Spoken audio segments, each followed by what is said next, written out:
Hey, 123 A&P, check it out, my friends. We're talking about the cellular level of organization this week. We're going to cover cells and tissues. Let's knock out the cells. Check it out, all right? We've got this beautiful little critter here. Check out the enclosure in red, and that is what is called the plasma membrane, or the cell membrane.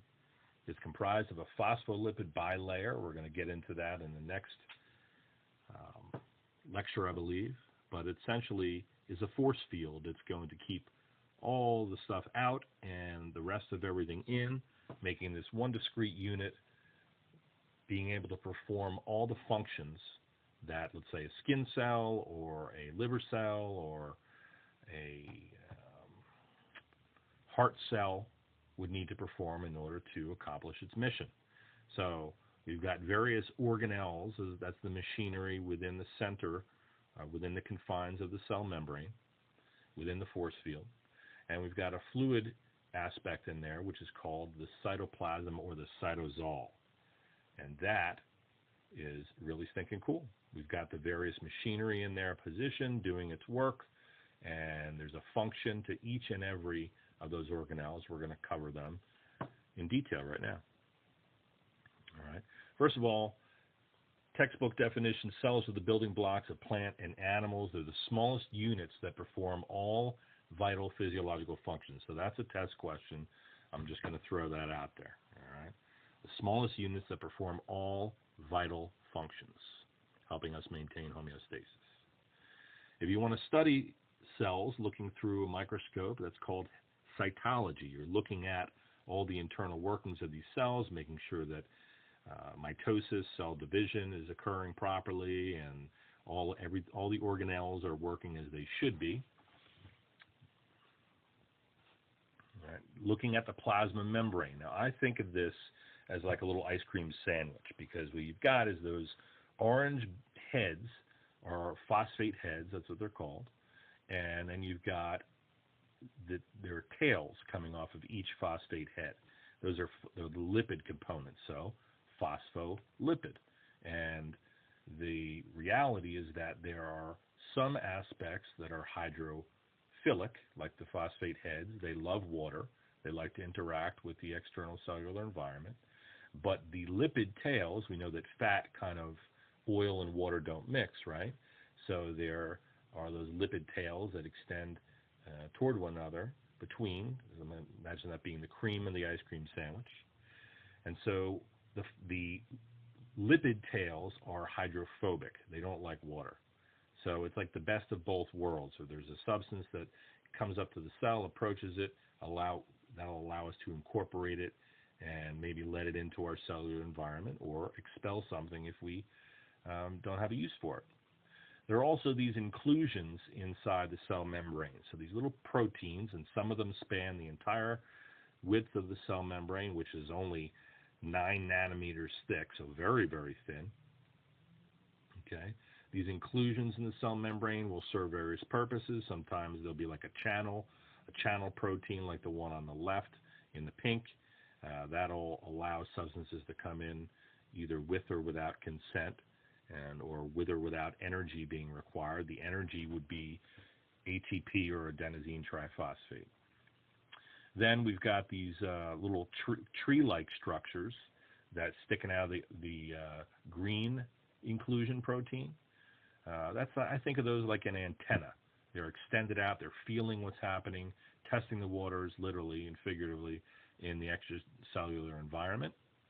And so there's all kinds of different functions to the cell membrane. Basically, it's a force field. It's got stuff stuck in it, and that's going to allow us to interact, bring things in and out of the cellular environment. The fluid within the cellular environment is called the cytosol, or cytoplasm. Here's that ice cream sandwich, the phospholipid bilayer. So the phosphate heads in red, and the lipid is the ice cream in the sandwich. And as a result, some parts of the cell membrane love water, love to interact in an aqueous environment, and then the lipids, they don't. So different chemical substances, as we've covered them, they will they'll incorporate. I mentioned vitamins A, D, E, and K. Those are the fat-soluble vitamins. So they're easily incorporated into the cell. They're well received because of the lipid in the phospholipid bilayer, whereas other chemical substances, they interact very well with the phosphate heads. All right? So it's pretty neat, the membrane itself. Okay, the functions of the membrane, well, it's going to be the force field, provide physical isolation. It's going to help to regulate and interact with the extracellular environment. Testing the waters, that's the sensitivity to the environment. What's going on out there? Where are we? Hey, what's going? Hey, we might need some of that. We need some supplies. Hey, we might need some insulin in this cell to escort the blood sugar that's circulating out there. Well, insulin's going to invite the sugar into the cell, which we can use that, break it down into ATP, adenosine triphosphate, and do work within the cell, distributing that fuel to the various organelles, right? So pretty neat. And of course, the plasma membrane provides some structural support. Think about it like a bubble or a water balloon. Different membrane proteins are categorized either as integral proteins that are actually stuck in the membrane, might span the entire thing, whereas peripheral proteins just extend from the surface. The different functions, all kinds of different things, right? So anchoring proteins are going to hold things fast, and recognition proteins will stick outside of the cell to like little flags that'll help us distinguish friend from foe. Receptor proteins, something will come up, a molecule will come up and bind to the receptor in order for a response to be launched. For instance, our cells have little flags that extend from the surface that help us distinguish between friend or foe, as do other critters. Let's say there's a virus on the lookout, on the loose. If once our cells are able, and our immune response, our immune cells are able to recognize the coronavirus, let's say, by its characteristic spike proteins, well then we can flag those viruses as villains that they are and mark them for death. Carrier proteins, letting things in, channel proteins spanning the entire membrane. The glycocalyx, if you look at a tennis ball, you see that there's fuzz on the surface of the tennis ball. I think of the glycocalyx like this. Now, each one of those little fingers sticking up beneath the fuzz, those are cilia, all right? And so those little cilia go up and down and up and down and up and down like the peaks and valleys, the topography of a mountain range, let's say, that between the fuzz on the tennis ball and the little fingers, the little microvilli that are sticking up, we can, there's more surface area for interaction with this extracellular environment. So a cell that looked like this with those microvilli might be within our intestines. Yes? To help us absorb the nutrients that we are breaking down in our digestion. What does the glycocalyx do? The fuzz on that tennis ball, it serves as lubrication. All right, it'll protect things. It'll anchor some stuff. It's a little sticky like Velcro. It helps the cell move. Maybe there's cilia that'll vibrate or flap around like that. It'll help different structures, molecules, and chemistry, biochemistry bind to the cell. And once again, like little flags, friend from foe, recognition as in the immune response. The different organelles, we're going to get into the different machinery within the cell. All right.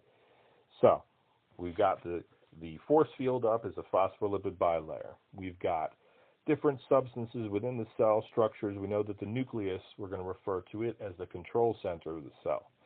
And that's the pink structure, the big one. That's where all the genetic material lives. Then we've got those red structures that are mitochondria. We refer to those as the powerhouses of the cell, like little power plants that make a lot of energy in the form of ATP. Then we've got the Golgi apparatus and the rough and smooth endoplasmic reticulum. And that's all about producing substances at the order of the nucleus, the control center. Hey, make some proteins. Okay. The rough endoplasmic reticulum will make proteins on their little bumpy ribosomes, and then they'll store those proteins and send them through this warehouse, like an Amazon warehouse, and finally get them out to a delivery driver, which is the Golgi apparatus, which will send the drivers out via vesicles, and then they will send those materials out, or they'll bring materials in. So they're huge distribution centers that are making things and moving things within the cell. We'll talk about all these. All right. So there are different categories of organelles. There are non-membranous organelles. They have no membrane, no phospholipid bilayer. And then there are membranous, non-membranous organelles have no stinking phospholipid bilayer. They have no membrane. They're not enclosed by anything. And it looks like they're not enclosed. We're going to talk about some of those. These are kind of like free-floating in the cytosol. A good example is the cytoskeleton. It's like a scaffolding set up within the cell that machinery is able to move on. I'll show you. All right, so the cytoskeleton is one. Microvilli are others. The centrioles help conduct cell division and movement within the cell. Cilia for motility. Ribosomes are like these little balls where protein is made on the endoplasmic reticulum and freely floating. And proteasomes, so little places where proteins can be recycled and repurposed. Those are examples of non-membranous organelles. Now, membranous organelles look like this. They're like these little folds of membranes, and you can see the difference between the illustration and the actual slide here, or electron micrograph, or whatever it is. Look at all those little bubbles and all those little folds, and imagine things being made there, and each of those bubbles being a vesicle that's going to be, that's a package that's being sent out on a UPS or a FedEx run.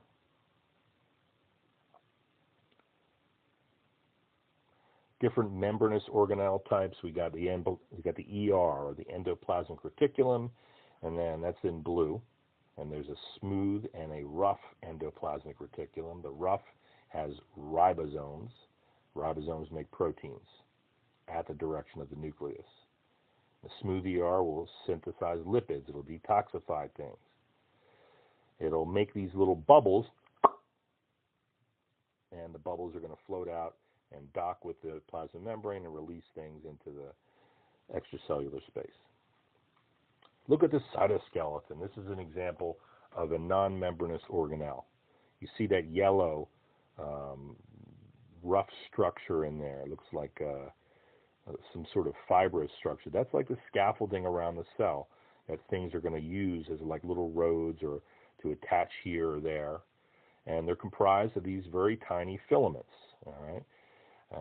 They're proteins that are make up the cytoskeleton are called actin and myosin. Tubulin looks like a tube, right? Here's some microvilli. We talked about those. Those would be a non-membranous organelle, and they're really cool. All that surface area going up and around them are like carpet fibers. Absorption can take place. The centrioles. These are going to be non-membranous organelles that are going to be located at the poles, are going to migrate at least to the poles of the cell and help to conduct cell division. All right. And you can see the cytoskeleton attaching to the centrioles. So when a cell gets ready to divide, a process called mitosis, they use the centrioles spring into action. Here are cilia.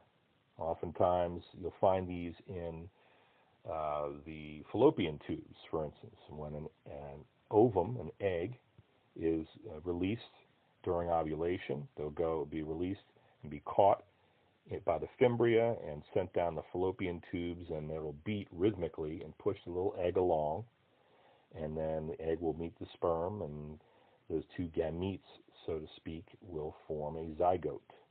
But cilia are mainly for motility. Ribosomes, they're like little balls. They are on the rough endoplasmic reticulum. On ribosomes, proteins are produced. Proteasomes. If an amino acid is floating around, a protein is floating around, a bunch of beads on a string, and it's not doing anything, we will recycle it and reuse it. So it's a proteasome is like a little recycling plant that are tagged with this molecule called ubiquitin that will help to break down that protein and reuse it. Reduce, reuse, recycle. Here's the ER, or the endoplasmic reticulum. It is a membrane-bound organelle, and from the center, that purple structure is the nucleus. We've got the rough endoplasmic reticulum, which produces proteins, stores them, moves them, and we've got the smooth endoplasmic reticulum, which again deals in lipid synthesis and detoxification. That'll make also those vesicles, and they'll send little packages out. Hey, send some proteins out from the rough ER. Hey, we got some movement over here. We got some products moving from the smooth endoplasmic reticulum. And all these little channels called cisternae are like little hallways, little aisles in the big box store of the endoplasmic reticulum, moving products, making things. Difference between rough and smooth ER, I talked about it. The Golgi apparatus, now this is the FedEx driver. All those little cisternae are there, and then the drivers, the packages will be made in a transport vesicle. They'll be stored and sent out. Lysosomes, okay? These are digestive enzymes. So if a cell gets a little wonky and starts to get, become cancerous, perhaps, get on its own program rather than staying on the team, lysosomes will be released, and they're like little hand grenades. Pow! That'll help the cell perform autolysis, or programmed cell death, if it starts to get a little bit belligerent, right? Peroxisomes, these will help to neutralize free radicals, to clean things up. Think about peroxide. All right? Right now, I just had a patient come in and was talking about his job is to go around do bioremediation. He goes to like hospitals and clinical environments, and he sets up these machines that emit they vape out friggin' hydrogen peroxide and sanitize the entire room, which then gets sucked out by fans. Really interesting. So peroxide, hydrogen peroxide, cleaning, neutralization of critters. Membrane flow just means that if a membrane starts to get a little bit wonky, in disrepair, then we have a means with which to repair that break in the wall. Membrane starts to lose its phospholipid bilayer. We're going to send raw materials over there and start doing some renovations so that we can hold the line. Yes? So membrane flow, constant replenishing of the membrane. Here's the mitochondria. They look like a little gnocchi. They are in all those little folds of the mitochondria. That is where a lot of ATP is produced. So that's why they call them the powerhouse of the cell. And that's the end. We got a full voiceover here. Enjoy.